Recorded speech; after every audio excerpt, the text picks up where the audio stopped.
Oke, selamat sore untuk teman-teman semua. Lagi jalan sore, jalan pula. Olahraga sore, naik sepeda aja di seputaran komplek, guys. Dan komplek ini ya, habis kalau di Medan nggak ada lagi tempat olahraga. Yang tempat yang biasanya olahraga di daerah Kodam sudah nggak dikasih izin, so makanya olahraganya ya udahlah naik sepeda aja. Oke, apa kabar semuanya? Udah 2 minggu pasca karantina rumah, social distancing. Yang masih semangat atau udah ada yang penat banget? Udah ada yang kayak aduh, rasanya mau meledak di kepala karena kemana-mana nggak bisa, mau ngapain aja nggak bisa. Ada yang udah meledak belum nih? Semoga jangan ya. Tetap sabar, tetap kuat, tetap semangat deh. Ya, tetap berdoa, itu yang paling penting. Karena dengan kita berpengharapan ada satu titik cahaya yang bisa menerangi kegelapan kita gitu, ketidaktahuan kita, keabsurdan kita ketika mungkin di rumah aja. Ya, nah tapi hari ini ya saya pengen ngobrol, pengen memperhatikan, pengen melihat orang-orang dampak dari yang terkena corona ini, guys. Teman-teman semua, yang saya lihat ya gara-gara corona ini banyak yang kena PHK, ya kan? Banyak yang harus dirumahkan orang-orangnya. Saya sedih banget sih ngeliatnya. Aduh, nggak tahu deh ya. Saya bingung aja. Gimana mereka makannya, hidupnya. Dan tapi di sisi lain juga kalau tidak begitu, ya akan membunuh pengusaha juga, ya kan. Pengusaha kecil-kecilan, membunuh mereka nggak ada pendapatan, sementara semuanya sepi, nggak ada pendapatan, sementara harus menggaji dan lain sebagainya. Ya, itu yang jadi perhatian saya. Dan toko-toko juga mengalami dampaknya, sepi-sepi, tempat makan pada sepi semua. Waduh, sepi cuy, tempat makan sekarang, tempat nongkrong sepi. Habis gue aja udah lama nggak ngopi di luar nih, jadi bikin kopi aja di rumah sendiri. Aduh, ya. Atau bahkan mungkin sekarang yang anak-anak kelas 3 ya, 3 SMA yang kondisinya kayak digantungin gitu antara UN yang nggak jadi, kemudian ujian sekolah dihantui. Ketika melaksanakan ujian sekolah itu kayak dihantui dengan virus corona, takut kesini, takut kesana, takut ketemu kumpul teman-teman nanti ketular, ya kan. Dan juga gimana nanti untuk USB apa sih, seleksi perguruan tinggi negeri, apa namanya, SBM ya, apa SNPTN, itu kalau dulu sih SNPTN ya, kalau sekarang nggak tahu entah apa istilah. Nah itu gimana tuh mereka yang udah bimbel terus-terusan, pasti ini bakal pending kan ujiannya, dan bahkan hasilnya pun bakal nggak bisa langsung ketahuan karena ujiannya masih pending. Nah itu pasti tuh bakal makin panik gitu. Aduh, gue capek-capek belajar, harus yang maunya kalau bisa lebih bagus ujian seleksi masuk perguruan tingginya. Bagus, cepet deh, biar bebas gue, biar bisa menentuin langkah selanjutnya mau kemana. Tapi gara-gara corona kan nggak seperti itu lagi, nggak segampang itu lagi. Nah itulah, semua kejadian-kejadian ini pasti saya yakin mengakibatkan kita jadi khawatir ya. Jadi khawatir, jadi bingung. Aduh, saya bisa rasakan itu dan bisa memahami bagaimana keadaan teman-teman sekalian. Bisa khawatir, bisa makin galau. Oke, anak-anak sekolah sekarang juga nih, anak-anak sekolah yang belajar pun harus dari online. Nah, belajar pun harus dari streaming, video call dengan gurunya. Ya, oke lah. Kalau rumah ada wifi, ya kan. Kalau yang nggak ada, gila ya, stres dong bikin kuota. Stres dong, ya kan. Aduh, makanya banyak hal yang saat ini membuat kita khawatir, teman-teman semua, saudara-saudari sekalian. Banyak yang bisa bikin kita khawatir. Nggak ada gunanya gitu loh. Kalau kita hanya khawatir, hanya ketakutan, hanya memikirkan dan hanya fokus untuk itu, nggak ada gunanya. Bahkan itu akan semakin membuat hidup kita semakin berat, semakin sulit, teman-teman sekalian. Nah, coba deh saya umpamakan, saya ada botol minum di sini ya. Ada botol minum. Oke. Ini botol minum saya.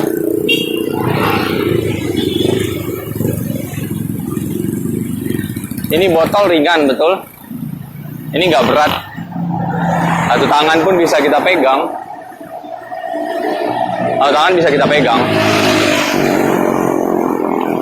Tapi gimana jadinya kalau botol yang ringan ini, kalau botol yang nggak terlalu berat ini, kita pegang terus-menerus 1 jam, oke, mungkin masih bisa santai, masih bisa ketawa, masih mampu lah. 3 jam, mungkin sudah lumayan kebas, atau bahkan mungkin udah sedikit bosan. Dan kalau kita pegang botol ini 6 jam misalnya, waduh, pasti yang botol yang seringan ini, ya, botol yang seringan ini, itu akan menjadi satu yang sangat berat, sangat melelahkan, sangat menyiksa, dan nggak ada artinya kita pegang ini lama-lama. Nah demikian juga, ya, demikian juga dengan kekhawatiran kita. Kalau kita terus gitu memikirkannya, kalau kita terus mungkin merenungkannya, mungkin kecil, mungkin simple, mungkin yang kita renungkan, yang kita pikirkan. Tapi kalau terus-terus kekhawatiran itu kita pikirkan, kita renungkan, kita pegang, pasti capek juga loh. Pasti capek banget. Dan mungkin itu akan menjadi beban yang sangat berat di dalam diri kita. Itu akan makin menambah kekhawatiran kita, makin membuat kita menjadi sangat lelah, teman-teman sekalian. Oleh sebab itu, teman-teman sekalian, seperti yang Yesus katakan di dalam Matius pasal 6 ayat 27 ya, seingat saya. Ayat 27. Siapakah di antara kamu yang karena kekhawatirannya dapat menambah hidupnya? Ya, lebih kurang begitu. Apa maksudnya? Kekhawatiran yang terus kita pikirkan, kekhawatiran kita ketakutan kita yang terus kita bawa-bawa, yang terus kita pikirkan, itu nggak akan berdampak apa-apa, nggak ada manfaatnya untuk hidup kita. Nggak ada manfaatnya untuk hidup kita. Ya. Nggak akan membuat kita jauh lebih maju kalau kita terus berpikir takut, berpikir negatif dengan keadaan ini. Oke, dengan melihat berita-berita yang ada saat ini. Kalau itu terus yang kita lihat, itu terus yang kita dengar, itu terus yang kita baca, yang nggak ada gunanya, nggak ada manfaatnya. Bahkan itu akan menjadi suatu kekhawatiran yang lebih besar lagi dalam diri kita. Nah, oleh sebab itu, Tuhan Yesus ingatkan kepada kita, ya kan? Yesus ingatkan kepada kita dalam seluruh kekhawatiran yang kita alami dalam hidup ini. Apa yang dia katakan? Ayat 31 apa ayat 30 ya, seingat saya. Tetapi carilah dahulu kerajaan Allah dan kebenarannya, maka semuanya akan ditambahkan kepadamu. Oke? Dalam kekhawatiran kita, apa yang dikatakan? Carilah dahulu kerajaan Allah dan kebenarannya, maka semuanya akan ditambahkan kepadamu. Bentar ya, saya mau nyebrang. Oke. Ini di daerah Ring Road, teman-teman sekalian. Lumayan rame. Lumayan edan. Bentar ya, mau nyebrang pinggir lagi.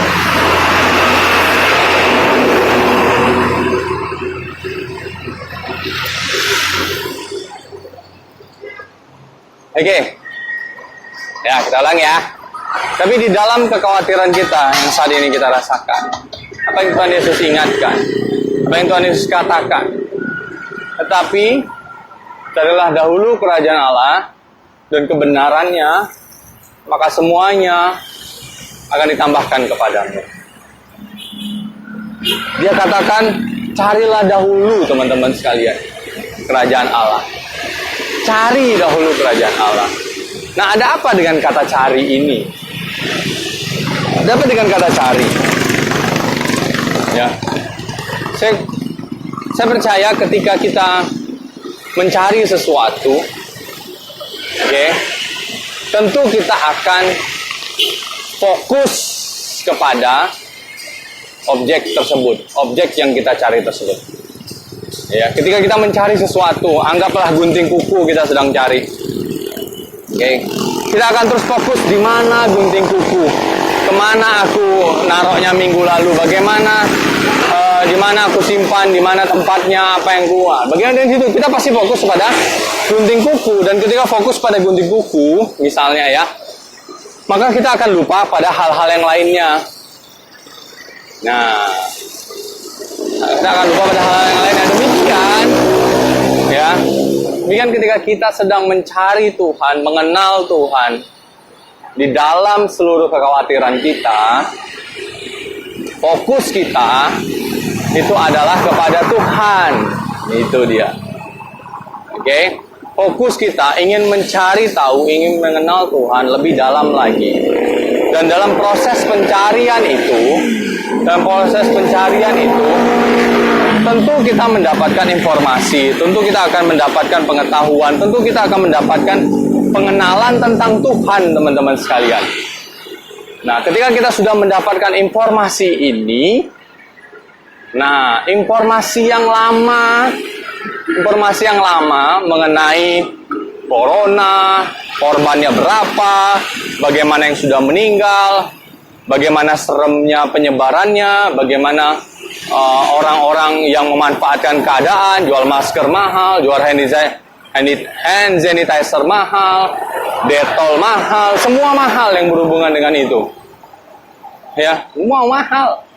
Ini pengetahuan-pengetahuan yang seperti itu dalam pikiran kita ketika kita mencari tentang Tuhan, kita mencari Tuhan, mengenal Tuhan. Nah, itu akan digantikan, teman-teman sekalian, akan tertimpa informasi-informasi tentang corona, tentang kekhawatiran kita, itu akan tertimpa dengan pengenalan kita akan Allah.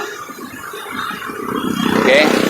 Karena prinsip memori kita, prinsip otak kita, kerja otak kita itu, ya, untuk melupakan sesuatu, untuk menghilangkan memori yang lama, maka kita harus banyak memasukkan memori-memori yang baru. Kalau kita mau menghilangkan memori yang lama, tapi dengan berpikir, aduh lupakan, ayo dong, lupakan. Nggak bisa, justru itu malah akan semakin mengingatkan akan memori yang lama itu.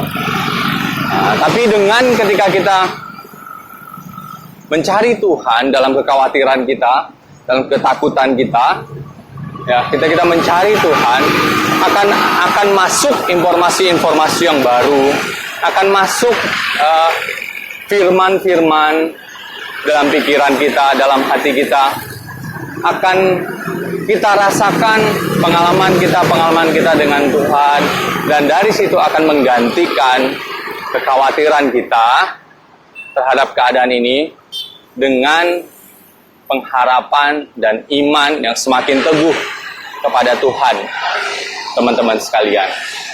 Nah, oleh sebab itu, teman-temanku yang terbaik, teman-teman yang terkasih, yang dikasih oleh Tuhan, ya, please, dengan keadaan seperti ini, ntar ya, nyebrang lagi nih, mau balik ke rumah udah.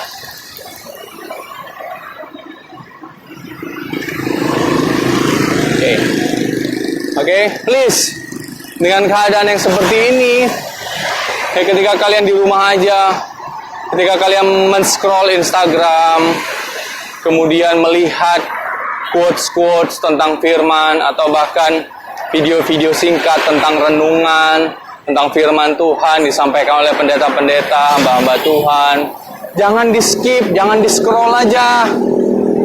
Ya, jangan. Justru pada saat genting seperti ini, itu yang kita butuhkan. Justru pada saat khawatir seperti ini, itu yang kita butuhkan. Firman Tuhan, kemudian kata-kata penghiburan, pemberitaan firman Tuhan dari gereja, dari orang-orang yang rindu menyampaikan firman Tuhan. Itu yang kita butuhkan saat-saat seperti ini. Oke, bukan hanya hal-hal yang lucu yang kita butuhkan, enggak. Kalau kalian terus menyaksikan komedi-komedi, nanti akan bosan juga, serius. Ya, bosan akhirnya. Tapi kalau kalian ketika men-scroll, lihat firman Tuhan, dan kalian terus baca, atau lihat men-scroll Instagram, melihat ada pendeta yang berkhotbah, dan kalian dengar, nah itu yang akan, itulah yang akan menambah pengetahuan kita, pengenalan kita akan Tuhan. Nah, kemudian jangan lewatkan ibadah setiap hari Minggu. Ya, jangan lewatkan. Please, jangan lewatkan, ya. Baik itu, ya pasti kita bakal streaming semua, ya. Pasti kita bakal streaming semua ibadah kita dalam beberapa minggu ke depan. Nah, ini udah 2 minggu, nah minggu depan kita akan streaming semua. Nah, itu saksikan itu, jangan lewatkan. Jangan lewatkan, saksikan itu. Ya, mau bagaimanapun keadaannya. Aduh, Tuhan tahu aku nggak ada kuota. Ayo, halo. Saya percaya kalian semua sanggup menyaksikan 32 episode film Korea dengan kuota internet yang ada, yang sudah dipersiapkan. Ya, sanggup tuh 32 episode, nggak tahu tak berapa jam itu. Masa 40 menit waktu di dalam ibadah itu kita nggak bisa kasih kuota kita untuk 40 menit menyaksikan ibadah kita setiap minggu melalui streaming.